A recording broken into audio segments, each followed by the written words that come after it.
नमस्कार, बिहारी न्यूज देख रहे हैं आप। मैं हूं आपके साथ नेहा। ये फटाफट अंदाज में देखते हैं 30 खबरें। भारतीय मूल की एस्ट्रोनॉट सुनीता विलियम्स और उनके साथी बुच विलोमर की अंतरिक्ष स्टेशन से वापसी मार्च 2025 तक टल गई है। पहले फरवरी में वापसी होनी थी, लेकिन तकनीकी खराबी और मिशन की देरी के कारण अब उन्हें और इंतजार करना होगा। शरद पवार ने बुधवार को प्रधानमंत्री नरेंद्र मोदी से मुलाकात की और महाराष्ट्र से अनार की पेटी भेंट की। ये मुलाकात महाविकास अघाड़ी की हार के बाद हुई। पवार ने प्रधानमंत्री को 98वें मराठी साहित्य सम्मेलन के उद्घाटन के लिए आमंत्रित किया, लेकिन इस पर चर्चा नहीं की। भारतीय रेलवे ने महाकुंभ मेले के दौरान मुफ्त यात्रा की खबरों को बेबुनियाद और भ्रामक बताया। रेलवे ने स्पष्ट किया कि वैध टिकट के बिना यात्रा वर्जित है और ऐसी कोई योजना नहीं है। मंत्रालय ने यात्रियों के लिए अतिरिक्त सुविधाओं और व्यवस्थाओं की घोषणा की है। जिले में 8.41 लाख पंजीकृत किसानों में से 3.17 लाख किसान प्रधानमंत्री किसान सम्मान निधि योजना का लाभ ले रहे हैं। इस वित्तीय वर्ष में 17,997 किसानों ने ऑनलाइन आवेदन किया, जिनमें से 2,761 आवेदन स्वीकृत हुए हैं और 10,525 अस्वीकृत हो गए। 2024 के वार्षिक साहित्य अकादमी पुरस्कार में हिंदी साहित्य पुरस्कार से कवयित्री गगन गिल को सम्मानित किया गया। उन्हें उनकी कृति मैं जब तक आई बाहर के लिए ये पुरस्कार मिला। गगन गिल हिंदी के प्रतिष्ठित कवयित्री हैं, जिन्होंने पत्रकारिता छोड़कर लेखन में करियर बनाया है। सुप्रीम कोर्ट ने हाई कोर्ट के सेवानिवृत्त न्यायाधीशों को मिल रही 10,000 से 15,000 रुपए की पेंशन पर निराशा जताई। न्यायमूर्ति BR गवई और KV विश्वनाथन ने इसे दयनीय स्थिति बताया है और कहा कि कभी कभी कानूनी से अधिक मानवीय दृष्टिकोण अपनाने की आवश्यकता होती है। अगली सुनवाई 8 जनवरी को होगी। भारत और चीन के बीच विशेष प्रतिनिधि स्तर की वार्ता आज बीजिंग में होगी। इस वार्ता में राष्ट्रीय सुरक्षा सलाहकार अजीत डोभाल भारत का प्रतिनिधित्व करेंगे, जबकि चीन की तरफ से विदेश मंत्री वांग यी होंगे। वार्ता का मुख्य मुद्दा पूर्वी लद्दाख से सटी LAC पर तनाव कम करना है। भारत के अनुभवी ऑफ स्पिनर रविचंद्रन अश्विन ने अचानक संन्यास लेने की घोषणा की, जिससे क्रिकेट जगत हैरान रह गया। अश्विन ने 106 टेस्ट मैचों में 537 विकेट हासिल किए और बल्लेबाजी में भी योगदान दिया। उनके संन्यास की घोषणा के बाद क्रिकेट जगत से कई प्रतिक्रियाएं आई, जिसमें इरफान पठान, दिनेश कार्तिक और हरभजन सिंह ने उनकी उपलब्धियों की सराहना की। अश्विन अब क्लब क्रिकेट खेलते रहेंगे। एलन मस्क ने अपनी कंपनी द बोरिंग कंपनी द्वारा न्यूयॉर्क और लंदन को जोड़ने के लिए समुद्र के नीचे टनल बनाने का प्रस्ताव दिया, जिसे हाइपरलूप तकनीक पर आधारित किया जाएगा। ये यात्रा केवल 54 मिनट में पूरी होगी, जबकि इसकी लागत $20 ट्रिलियन से 1000 गुना कम होगी। रूस ने दावा किया है कि उसने कैंसर के खिलाफ एक वैक्सीन विकसित किया है, जिसे 2025 से कैंसर रोगियों को मुफ्त में दिया जाएगा। ये वैक्सीन ट्यूमर के विकास को रोकने और कैंसर को फैलने से रोकने में मदद करेगा। हालांकि ये स्पष्ट नहीं है कि ये वैक्सीन किस प्रकार के कैंसर पर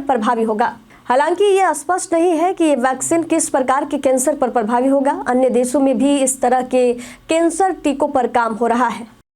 क्रिस्टियानो रोनाल्डो ने $70 मिलियन यानी कि 594 करोड़ रुपए का gulf stream G650 private jet खरीदा है। ये जेट 19 पैसेंजर की क्षमता वाला है और इसमें रोल्स रॉयल्स इंजन लगे हैं। रोनाल्डो का नया जेट कस्टमाइज किया गया है और इसके बाहरी हिस्से पर CR7 और उनका गोल करने का प्रतीक है। 2024 में रोनाल्डो ने करीब 2,200 करोड़ रुपए कमाए, जिनमें से अधिकांश सऊदी क्लब अल नासर से थे। युगांडा में नई रहस्यमयी बीमारी डिंगा ने 300 से ज्यादा लोगों को प्रभावित किया है। इसके लक्षणों में बुखार और शरीर में कपकपी शामिल है। कांगो में भी एक समान बीमारी फैली है, जिससे 30 मौतें हुई है। डॉक्टर इलाज के लिए एंटीबायोटिक्स और हर्बल दवाओं का उपयोग कर रहे हैं। अल्लू अर्जुन की फिल्म पुष्पा 2 द रूल ने बॉक्स ऑफिस पर धूम मचाई है। 800 करोड़ का माइलस्टोन पार किया है। फिल्म की सफलता के साथ अल्लू अर्जुन 2023-24 वित्तीय वर्ष के शीर्ष 22 करदाताओं में शामिल हैं और उनकी कुल संपत्ति लगभग 460 करोड़ रुपए है। सॉफ्टवेयर इंजीनियर अतुल सुभाष की जान लेने के मामले में बेंगलुरु पुलिस सुसाइड नोट में उठाए गए आरोपों की जांच कर रही है। अतुल ने जज रीता कौशिक पर रिश्वत मांगने और अभद्रता करने के आरोप लगाए थे। उसकी पत्नी, सास और साले को गिरफ्तार कर न्यायिक हिरासत में भेजा गया है। गौतम अडानी के अंबुजा सीमेंट ने सांघी इंडस्ट्रीज और पिन्ना सीमेंट का विलय किया है। यह कदम सीमेंट कारोबार को एकजुट करने और बाजार में अल्ट्राटेक सीमेंट से प्रतिस्पर्धा करने के लिए उठाया गया है। विलय से संगठन को संरचना और अनुपालन में आसानी होगी।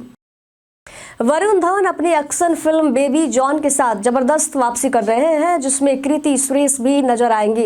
ये film south Indian film theory का रीमेक है और इसे 16 साल और उससे ऊपर के दर्शकों के लिए यूए सर्टिफिकेट मिला है, क्योंकि इसमें हिंसा के सीन है। फिल्म की ड्यूरेशन 2 घंटे 44 मिनट है। पीएम मोदी के मन की बात कार्यक्रम पर 2015 तक कुल 8.5 करोड़ रुपए खर्च हुए हैं, जो विज्ञापनों पर खर्च किए गए थे। ये खर्च सभी एपिसोड्स का था, ना कि एक एपिसोड का। पहले कई दावे किए गए थे, लेकिन पीआईबी ने इसे स्पष्ट किया है। रविचंद्रन अश्विन भारत के सबसे सफल ऑफ स्पिन गेंदबाजों में से एक हैं। उन्होंने हाल ही में अंतर्राष्ट्रीय क्रिकेट से संन्यास लिया। उनकी कुल संपत्ति $16 मिलियन यानी कि 132 करोड़ रुपए है और वार्षिक कमाई की बात करें तो 10 करोड़ है। आईपीएल में उन्हें सीएसके ने 9.75 करोड़ में खरीदा। वे सरल जीवन जीते हैं और पत्नी प्रीति और 2 बेटियों के साथ रहते हैं। इधर बिहार में 2025 की जनगणना के लिए डिजिटल ब्लॉक ईबी बनाने का काम तेजी से चल रहा है। शहरी क्षेत्रों में 85% डिजिटल मैपिंग पूरी हो चुकी है। 5 लाख कर्मचारियों की तैनाती की जाएगी। जनगणना कागजी और डिजिटल दोनों माध्यमों से होगी। इस प्रक्रिया में स्थल निरीक्षण और कर्मचारियों का प्रशिक्षण भी शामिल है।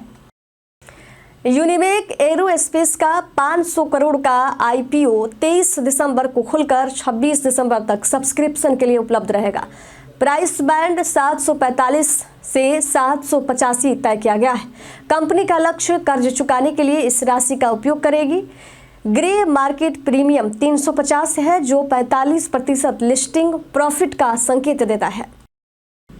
बिहार में बुनियादी ढांचे में अभूतपूर्व वृद्धि हुई है, जैसे कि 1.2 लाख किलोमीटर सड़क, 7000 मेगावाट बिजली और 1700 किलोमीटर गैस पाइपलाइन।